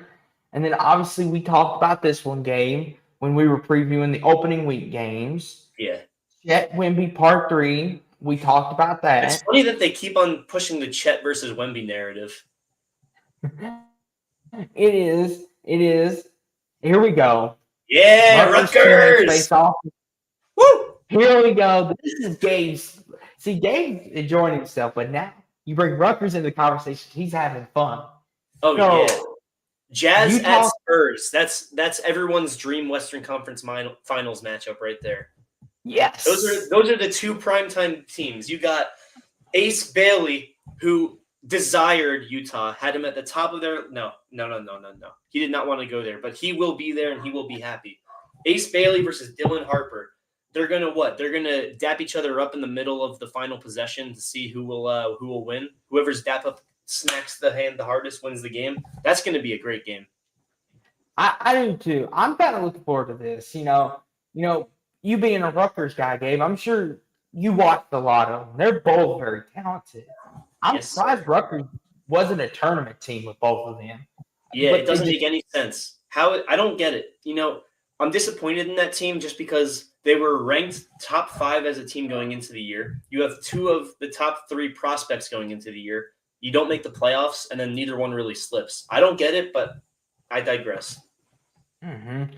And then, of course, Lakers, Cavs. I mean, this one kind of writes itself. LeBron's return back home for possible what could be the final season kind of writes itself on paper. I mean, of course, it probably won't be as emotional as it was when he first went back, when he left them to go to LA.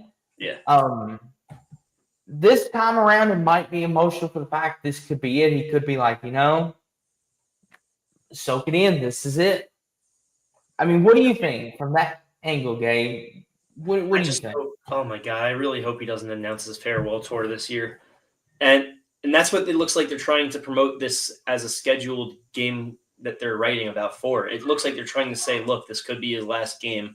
Here's everything you need to know. And those numbers against Cleveland are outstanding, by the way. 31 points, 9 rebounds, 7 assists. That's ridiculous. And it's like, if it's like, no offense to Westbrook, if it's Westbrook doing it, you're like, okay, that's great, but is it producing wins? 9-3. 9-3 with the Heat. They always had great teams. The Lakers haven't always had great teams with LeBron, and he's still putting up these numbers, winning 9 of 12 against the Cavs. Mm-hmm.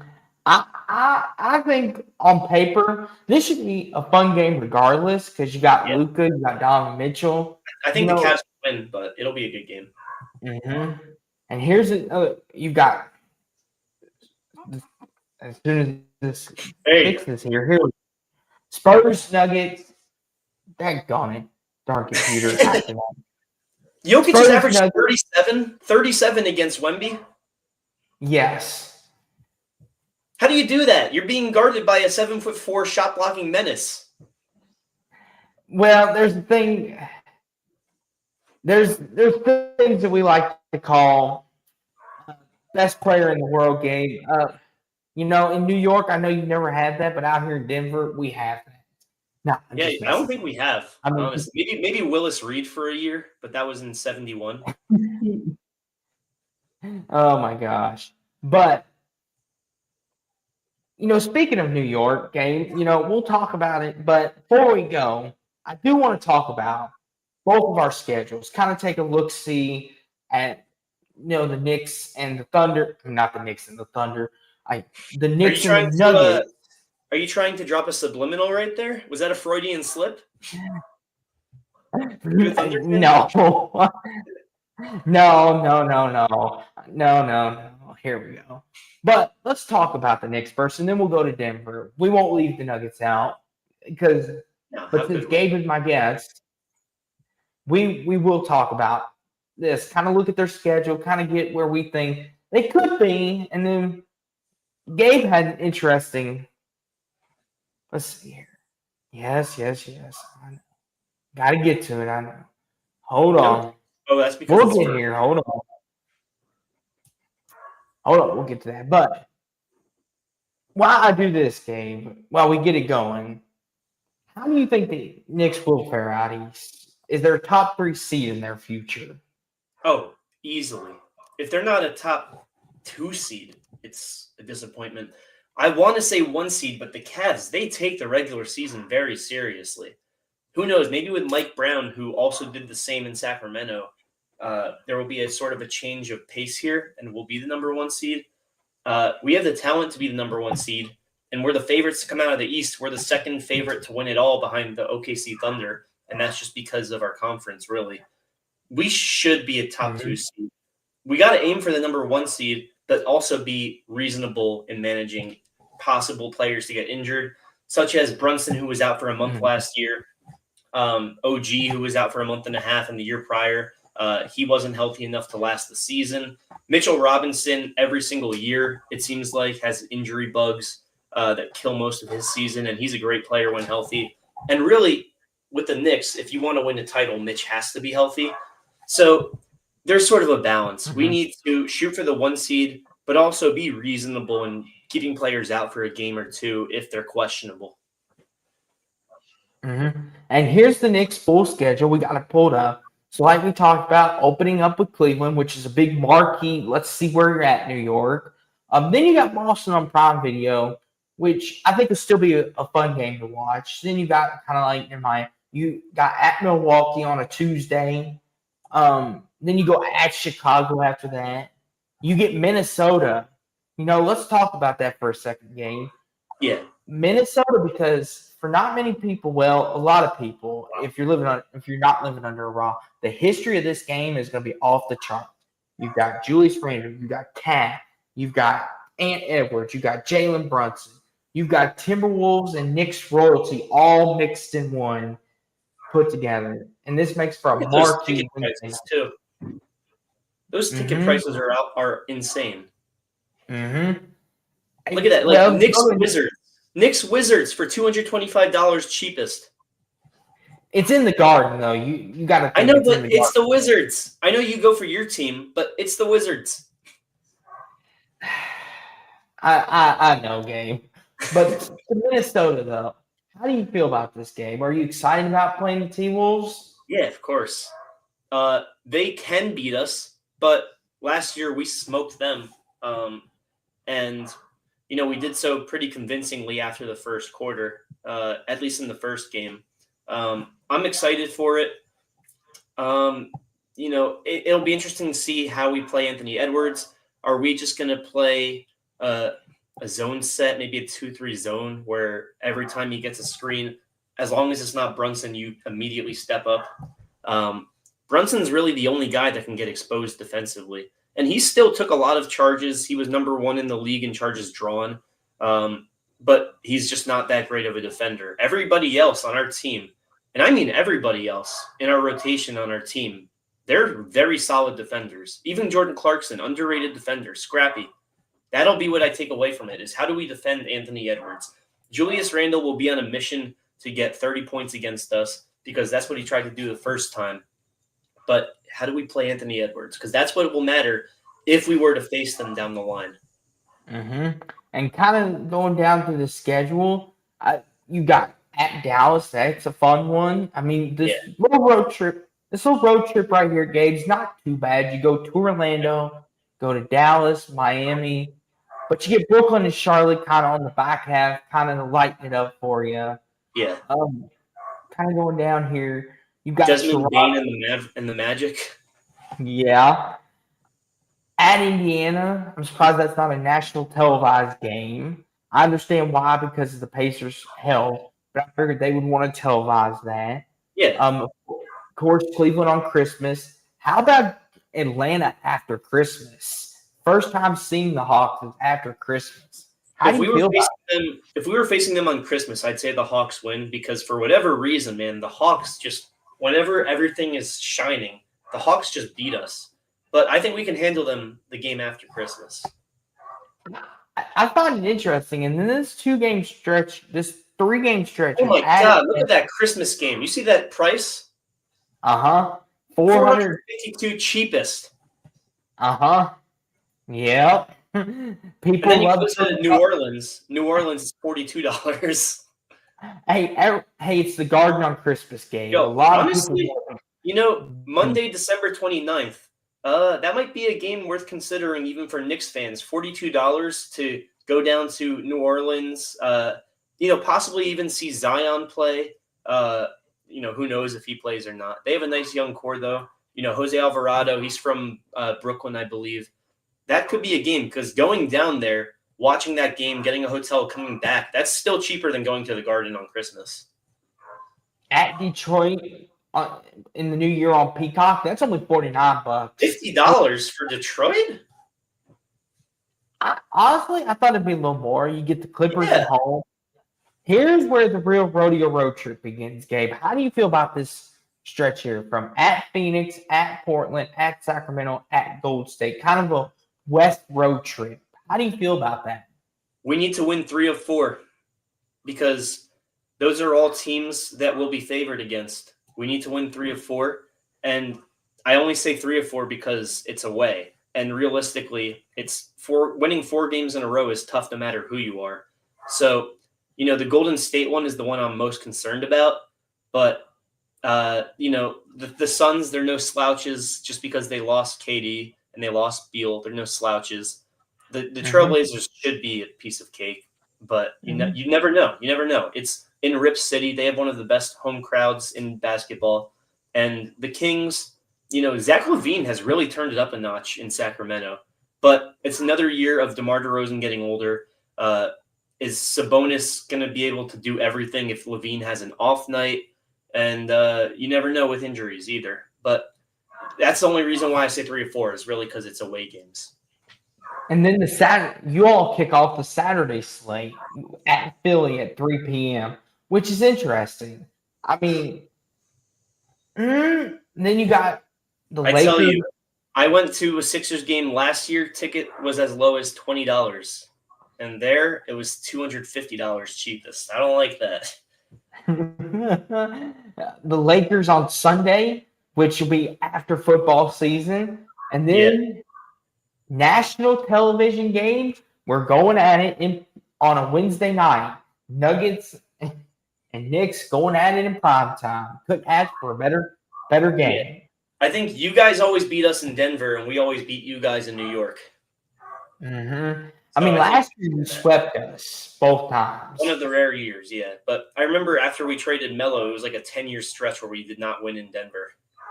No, it was like a split every time. We always split you. And it's funny enough, last year when we went to the Garden, that was on ESPN when y'all beat us. Because they showed like the bunch of celebrities front row. It was like Jessica Alba, Ben Stiller, Jessica Alba, that was a big deal because I remember Sauce Gardner was like, "Who's Jessica Alba?" And everyone was like, "Dude, you don't know who Jessica Alba is?" She was like every teen boy's crush. Yeah.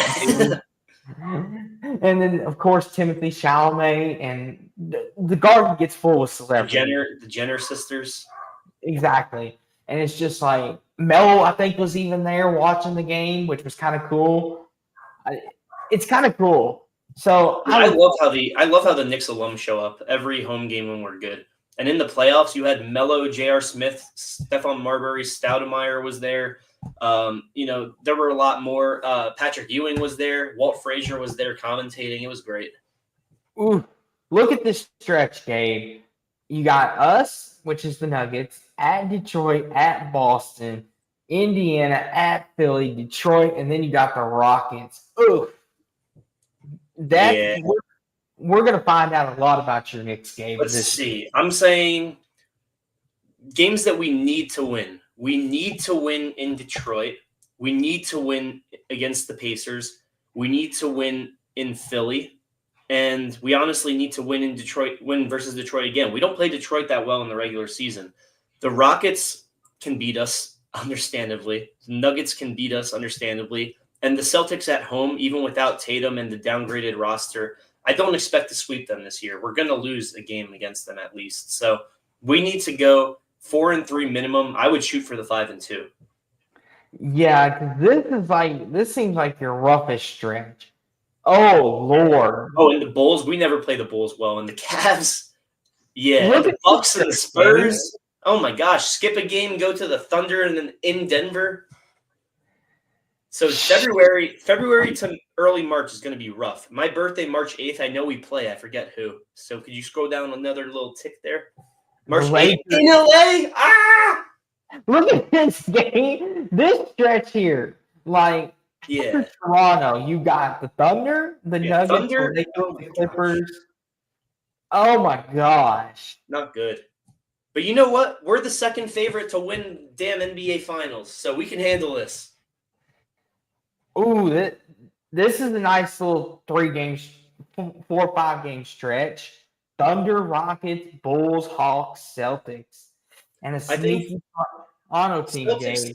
Celtics, Raptors, Hornets. That needs to be a sweep, especially at home. Ooh, Atlanta in the ATL is hard to beat. It Atlanta. is. Look at that, $562. Are you insane? Well, it is in the ATL, Wait, how are tickets in Houston $54? They're clearly better than the Hawks. I don't know, Gabe. I don't make the prices, good buddy. No, yes you do. But look at that. This is how you end your season, though. I like ending the season at home with Boston, Toronto, Charlotte. That's a good way to end the season. Now, let's look at the Nuggets real fast, shall we, Gabe? Yeah. And then we will skedaddle out of here. Yeah, I'm getting Out of hungry. here. I am too.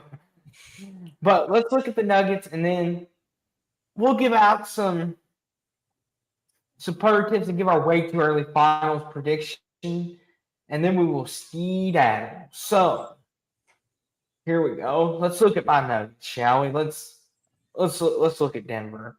Are you going to be looking at some more Nuggets in a few minutes after we get off air? Maybe some chicken tendies. Okay, so and obviously, Gabe, you're more than welcome to comment. Obviously, we talked about Golden State. We got Phoenix, the second game. At Minnesota, we talked about that. Okay, I don't mind this stretch. I mean, No, it's calm. At Sacramento, there's the 11 p.m. game. There it is, Gabe. The one we were talking about at the beginning. Yeah. There it is. Mm-hmm. And of course, that's the game you're going to find out if you're a true fan or not, because that game will probably be over at 3:30 in the morning, and then you got to get up at 7, 8 a.m. If you live on the West Coast, it's a blessing to be able to see the West Coast games at 7 p.m. and then your nights are free after the game is over. And on Sundays, game of the night or game of the day is at like 6:30ish usually. Like when I was in San Diego, it was nice to have my nights freed up afterwards. Mm-hmm. Exactly. But look at this stretch, though. At the Clippers, at the T-Wolves, at the Kings. That's not that 3-game stretch there. I'm kind of a little nervous about. I think you got to shoot for 2-1, right? Yeah. Oh, at Houston. This is pretty calm. Yeah. Honestly, everything before Christmas looks manageable. And then even this, you face the Cavs, but you face the Raptors before it and the Nets after it and the Sixers. Mm-hmm. It's kind of manageable, and of course, Cooper Flag. Yeah, the odds maker, the schedule makers really honestly didn't do us that bad at all. Not like they did the Knicks. Let's see how you end, though. Let's see. Here we go. Now we're getting into the meat Oh, of it. yeah. Wow, look at that. Look at that. Clippers, Thunder, at Pistons, at New York, at Chicago, Cavs. That's a 6-game stretch right there. Yeah. And then you got Memphis, and then look at that. Look at LA, at Portland, at Golden State versus Boston, at OKC. Honestly, out of that stretch, the Celtics might be the break. Honestly, Gabe, they both did us. They both are like, here, we'll soften it to begin with, but then after that, we're giving you everybody on the back. The Trailblazers and the Celtics are the break right there.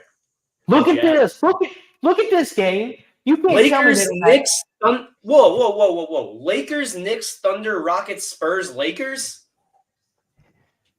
Yeah, you can't tell me they don't have it out for us. Looking at that. I think they want you to get off to a hot start and then get a little fatigued. Yeah, I'm not looking forward to that. And then we're still going. 11 p.m. at Phoenix. Oh, gosh. I got to be up. I'll be up for that. Okay. I mean, Thunder Spurs is a tough way to end. And Memphis.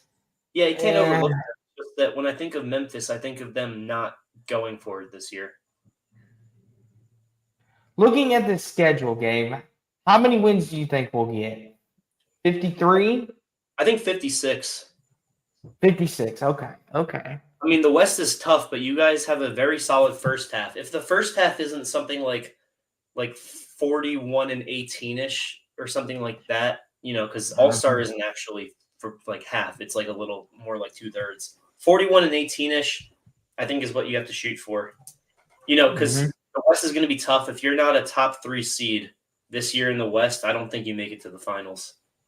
So, with that being said, Gabe actually gave me this idea, and it's kind of fun to look back at it. But it's going to be fun to look back at it. But way too early NBA Finals preview.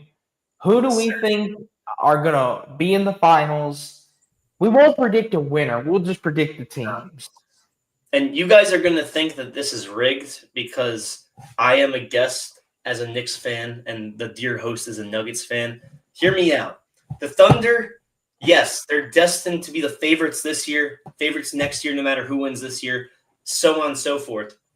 Because 67-15, winning the championship, keeping their roster intact, and being one of the youngest teams to ever win a championship is insane. But I'm going based on the pattern of fatigue, no matter the age. The fatigue of winning the finals the past 7 years has seen 7 different victors. And the past 4 years, the team that has won the finals has not made it out of the second round. And the Nuggets got a lot better. The Rockets got a lot better. Either one of those teams, the Clippers got a lot better, could knock off the Thunder. The Lakers with a little bit more of a well-rounded team post-Luka Doncic shock. Look, the Thunder are a great team, and the fact that I have to explain myself this much for them not being in the finals shows you how good of a team they are. But sticking with the favorites in the East, I'm saying the Knicks win the East just because of the East's lack of depth. The Hawks got better, the Magic got better. I don't think they're quite contention ready. The Cavs are their only threat, and to me, for the Cavs, you have to prove that you're good in the playoffs before I can say that you'll beat the Knicks. And the Knicks, they haven't made it to the finals, but they've had more postseason success than the Cavs have, and that's just a fact. So I got the Knicks making the finals without my implicit bias, because last year I would have said that the Celtics make the finals, and I would have said that even with us beating the Celtics, I would have said before the year started the Celtics make the finals against the Thunder. I am rambling here, but the Knicks make the finals for the East. And to me, Austin, your beloved Nuggets are going to make the NBA Finals. Yes. See, I knew I liked Gabe, but so Gabe's got Knicks Nuggets. I'm going to take a flyer on this one. I'm going to say Cavs Rockets. Ooh, okay. That would be it. I would love that finals. If the Knicks don't make the finals and we don't lose to the Cavs, I would love that finals. If we lost to the Cavs, I would hate every second of it. I'm gonna say Cavs Rockets. I think, and I know Gabe went on a ramble about the Thunder, but last 7 years we've had a new champion. I think we're gonna have another one. And I like with the Rockets, and I do think KD will be a welcome addition.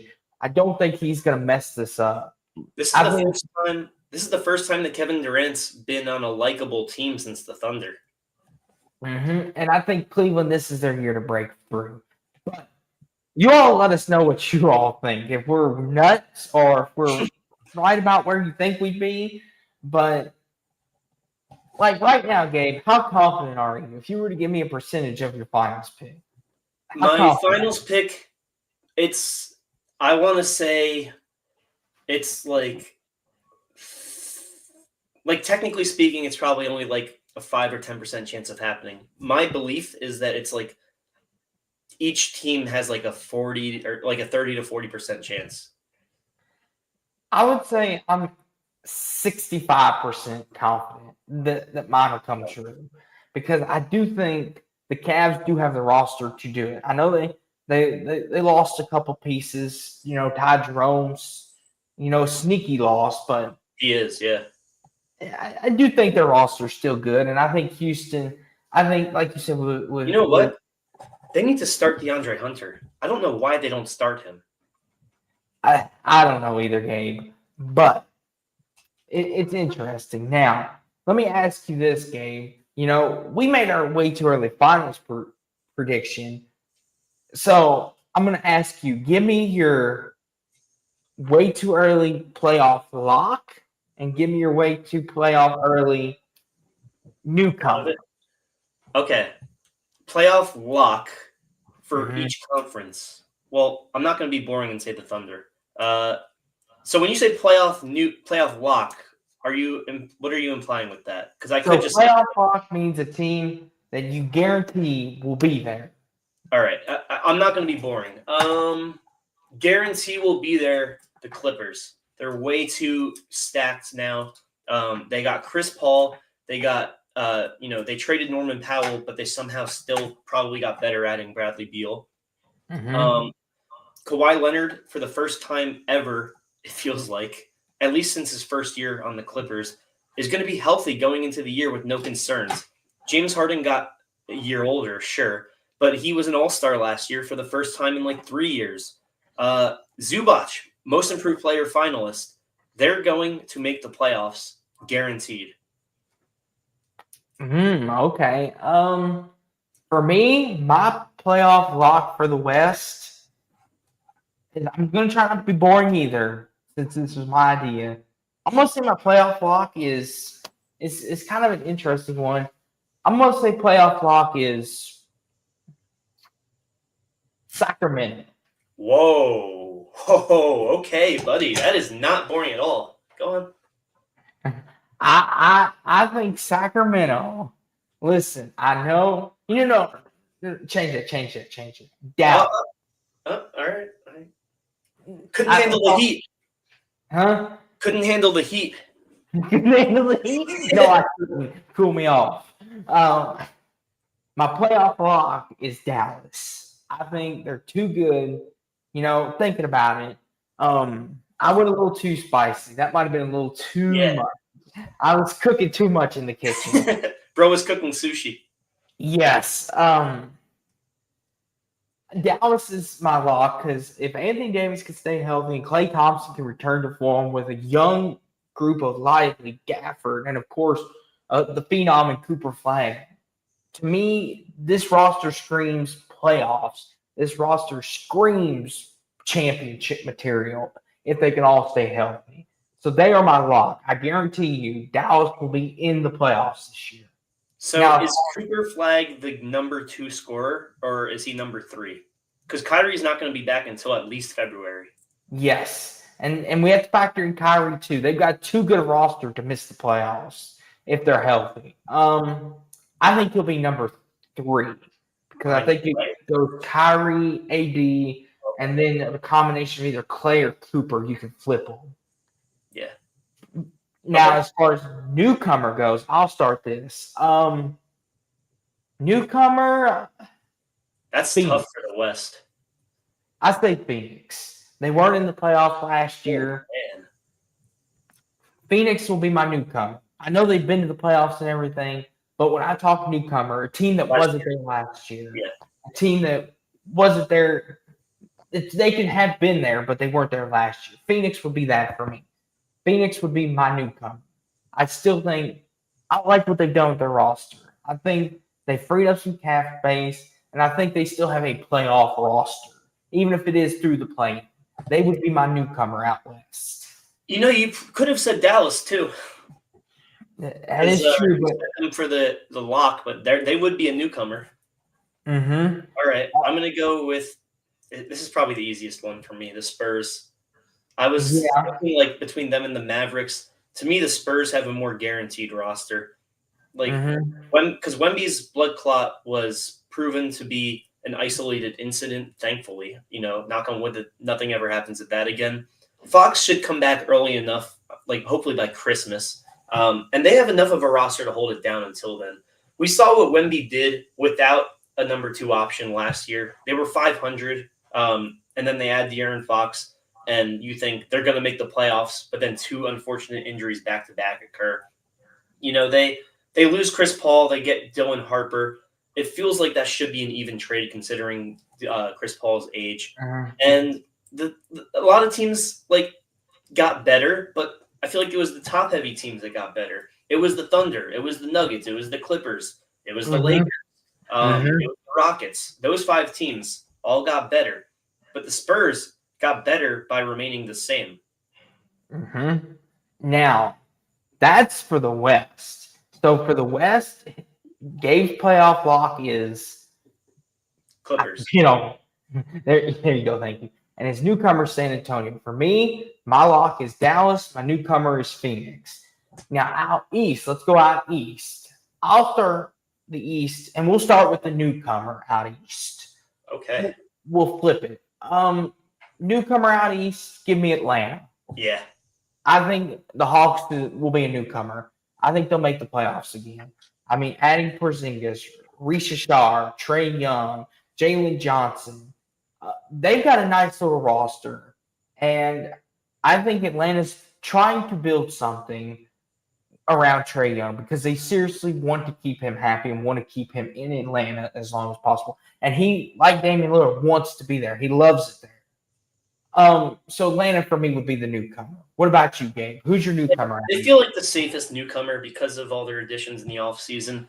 In my Mhm. head, while you were saying that, I initially wanted to say the Raptors because you get Brandon Ingram back. The Knicks tandem of RJ and IQ put up about 40 points a game between the two of them when healthy. And then obviously Scotty Barnes is an all-star. His coach believes he's a generational player. I don't quite say him like he's a generational player. And Jakob Poeltl, one of the most underrated players in the league. But they don't have much of a bench. And No. for that, I'm going to have to say they're not going to make the playoffs. They'll be a play-in team. But I am going – and honestly, I considered the Hornets a little bit just because of – you keep getting number 2 draft picks. You'll think eventually they'll make the playoffs. But no, I'm going with the Chicago Bulls. They were finally above expectations last year after being mediocre for so many years besides one with DeRozan's first year. And – Josh Giddey is still a restricted free agent, but you assume he'll be back. He had a borderline all-star year last year, and I think he'll get better. Kobe White, man, I'm not going to lie. I did not see the vision with him when they drafted him 4th overall. And no, not 4th. It was early. It was top 10. And he has proven me wrong time and time again. He's averaging 20 points a game last year and the year before. Matas Buzelis, he's going to be his second-year starter, I would assume, over Patrick Williams. And Vucevic, sure, he's getting older, but his game is complementary to his age. He's developed a three-point shot. He doesn't put as much pressure on his post-game, though he can score lights out in the post-game. Probably the best post-game player in the league, if not Jokic. And, both guys named Nikola. It's just the magic of the Nikolas. And Ayo Dosunmu's sleeper for progression. They do have a bench, and I saw it last year. That's why I'm high on them this year, because I kept seeing them put up 140 effing points against my Knicks. And they have good coaching too, proven good coaching. So to me, they'll be in the play-in, but they'll win play-in games to make the playoffs. Now, let's go with our locks next. And Gabe, I'll let you start on the locks. And don't you say the Knicks. No, I'm not going to be boring. Knicks and Cavs are boring. Okay. Go ahead with your lock in. Well, I could – you know what? Here's my lock for not making the damn playoffs, the Pacers. But I already said that. I don't know if the Celtics make it.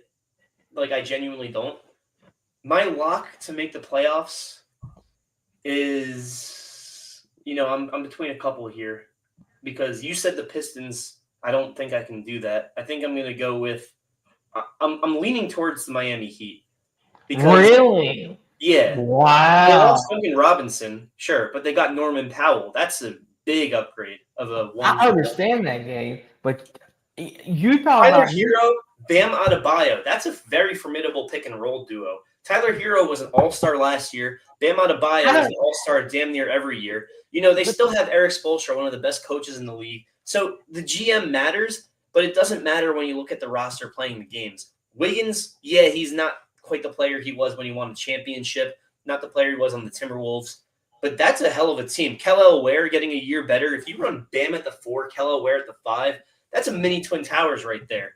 And the only position they're really missing to me is point guard. But if you run Tyler Hero at the point, Norman Powell at the 2, Wiggins at the 3, Bam at the 4, Kel'el Ware at the 5, that's a damn good starting lineup. You know what, Gabe? I was gonna say you're a little nuts, but you know what? Maybe you kind of talked me into it. Tyler Hero, he averaged like 25 points a game last year. Bam Adebayo, he's a top 5 center in the league. Here's the thing. Here's the only thing I'll ask. What about their bench?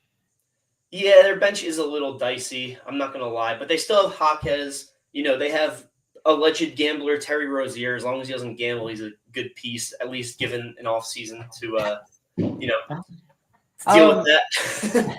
But they have not a great bench, but it's not one of the worst in the league. No, it's not. Haywood Highsmith too. Haywood Highsmith is a good 3-and-D player. He's a good sneaky role player. Yeah. For my lock, I'm flipping between two teams, the Magic and the Pistons. Because try not to Give be me the Magic boring. as a safe pick. Like try not to be boring with it, like you. So I could be like Cavs, Knicks, but that would Yeah. be boring. I wanted to say Sixers, but their injury history, you just can't guarantee it. You know what? Or Give me wait, a rock. okay, sorry, my fault. You might say this. As long as he's healthy, why wouldn't the Bucks get in the playoffs with Giannis? Yeah, this is true. This is true. I feel like we're majorly overlooking that. Exactly. But I'll say my lock is Detroit. I think they build on it and they continue to grow. And you hear it right here, right now. As of August 14th, 6:29 Eastern, the Detroit Pistons will be in the Eastern Conference Finals this year. Eastern Conference Finals. So Yes. you're saying they defeat the New York Knicks? Yes. To face I think they learned from your series last year against you all, and I think they're going to use that. And I think they beat you all, Gabe. It may go. They're the number one guy who torched us last year got hit with gambling allegations. Listen, I understand that, Gabe, but the Pistons another year older, kind of like the Thunder in a lot of ways. I'm not saying they are, but I feel like another year. If y'all meet in the playoffs, I don't think the results will be the same this time. I'm really high on the Pistons. But on the contrary, we didn't have a bench last year. And now our 6th and 7th players off the bench. And then we also have Miles McBride. And, oh my God, dude, we have Josh Hart, Jordan Clarkson, Gershon Yabusele, and Miles McBride off the bench.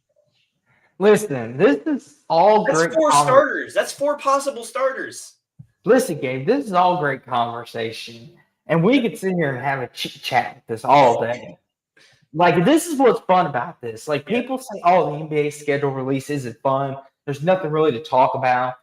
Hey, me and Gabe have gone almost 2 hours talking about this. Who says there isn't nothing fun to talk about anymore? And you know what? I, for one, am always saying the NBA schedule doesn't matter. But we just made a damn movie out of the schedule, so.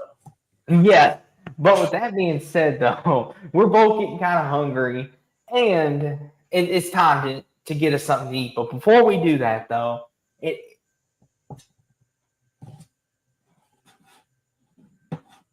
Uh-oh. I hope that's on his end and not mine. Oh, there you are. Okay. We're good. Had a little bit of a glitch. We're good. Cool. But before we go, though, Gabe, it is customary.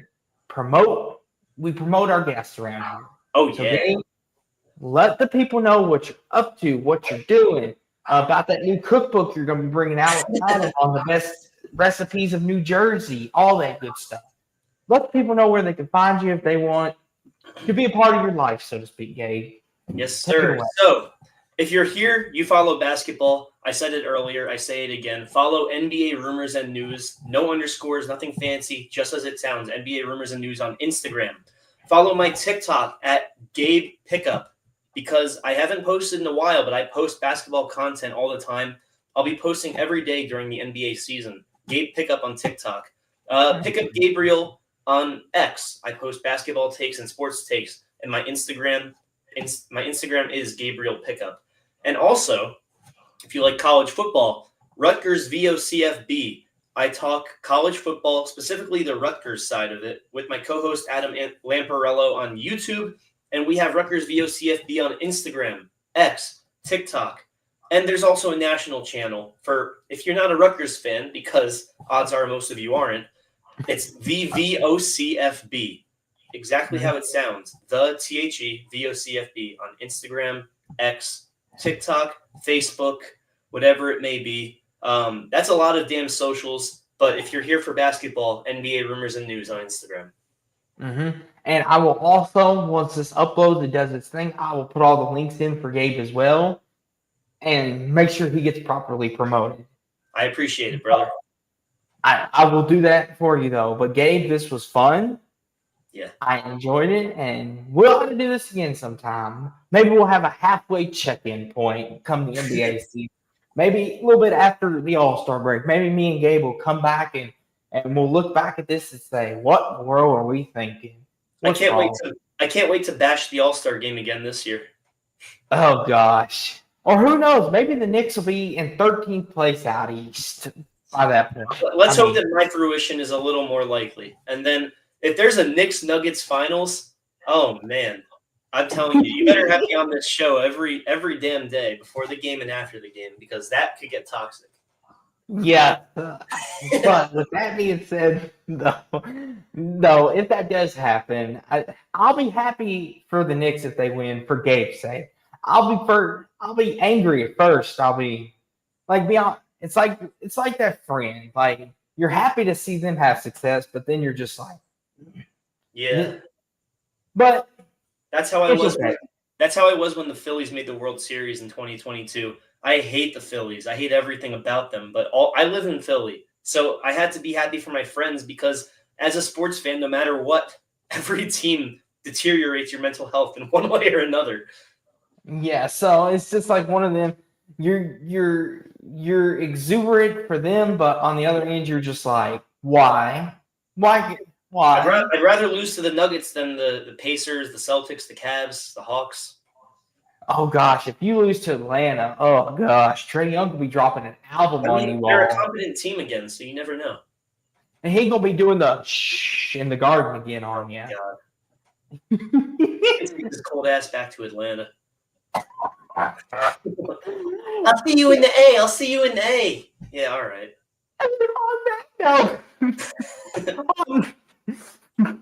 On that note, and Trae Young, if you are watching, just ignore him. Yeah.